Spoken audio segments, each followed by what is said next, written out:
আপনি মনে করেন যে আপনি ভেঙে পড়েছেন, কিন্তু আপনি ভেঙে পড়েননি, শুধু একটি শব্দ বা একটি বাক্যের অভাব রয়েছে। There is a missing word, আর সেই শব্দটি হল আস্তাগফিরুল্লাহ। আপনি অনেক কঠোর পরিশ্রম করেছেন, আপনার হৃদয় আজ ক্লান্ত। আপনি একজন অত্যন্ত বুদ্ধিমান সিদ্ধান্ত গ্রহণকারীও বটে। আপনি সামনের দিকে এগিয়ে যেতে চাইছেন, কিন্তু একের পর এক বিপদ এসেই চলেছে। জীবন থমকে গেছে, উন্নতি হচ্ছে না, ক্লান্তি অনেক বেড়ে গেছে। আর এখন আপনি ফিসফিস করে নিজেকেই জিজ্ঞেস করছেন যে ঠিক কোন জিনিসটার অভাব হচ্ছে, কি সেই জিনিস যা খুঁজে পাওয়া যাচ্ছে না। ভেতর থেকে আওয়াজ আসে, ইস্তাগফার, আস্তাগফিরুল্লাহ। হজরত নূহ আলাইহিস সালাম তার কওমকে নসিহত করেছিলেন, হে লোক সকল, আল্লাহর কাছে তওবা করো, আল্লাহর কাছে ইস্তাগফার করো এবং আল্লাহর কাছে ক্ষমা প্রার্থনা করো, কারণ আল্লাহ ক্ষমাশীল। তিনি তোমাদের ধনসম্পদ এবং সন্তানদের মাধ্যমে সাহায্য করবেন, তোমাদের বাগান দেবেন এবং তোমাদের জন্য ঝর্ণাধারা প্রবাহিত করবেন। একটু লক্ষ্য করে দেখুন, এখানে সম্পদ এবং নেয়ামতের গ্যারেন্টি দেওয়া হচ্ছে, কিন্তু কঠোর পরিশ্রমের কথা বলা হচ্ছে না। যদিও পরিশ্রমের মাধ্যমে এসব আসে এবং সেটা এক অকাট্য বাস্তবতা, তবুও এখানে আল্লাহর নবী বলছেন, ইস্তাগফার করো। কেন? কারণ যখন হৃদয় পরিষ্কার হয় তখন বরকতের পথ সুগম হয়ে যায়। দেখুন, জান্নাত তো ফেরেশতাদের জন্য বানানো হয়নি, জান্নাত বানানো হয়েছে আমার আর আপনার জন্য। ফেরেশতারা তো গুনাহই করে না, আর আমরা কত গুনাহ করি। তাহলে জান্নাত কার জন্য? জান্নাত তার জন্য যে গুনাহ করে, এরপর তওবা করে, ইস্তিগফার করে এবং ফিরে এসে বলে, হে মালিক, আমি তো তোমারই।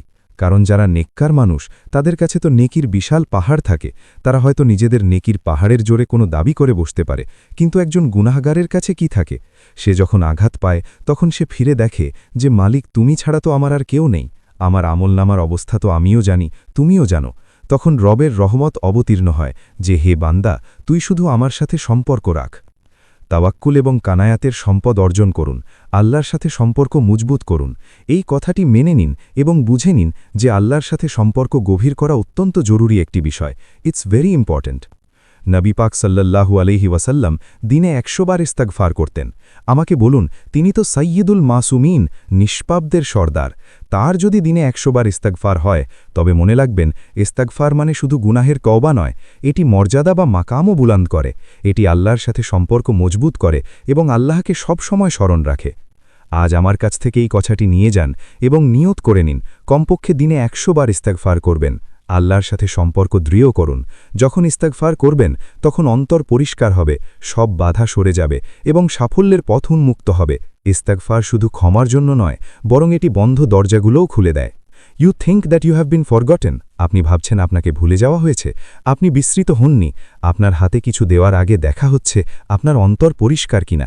আপনার হাতে তখনই আসবে যখন আপনার অন্তর পরিষ্কার হবে। This is very important. তাই আপনি যদি মনে করেন যে আপনার জীবন শুষ্ক বা নিরস হয়ে গেছে, তাহলে আমার এই বাক্যটি মনে রাখুন, স্টপ চেজিং।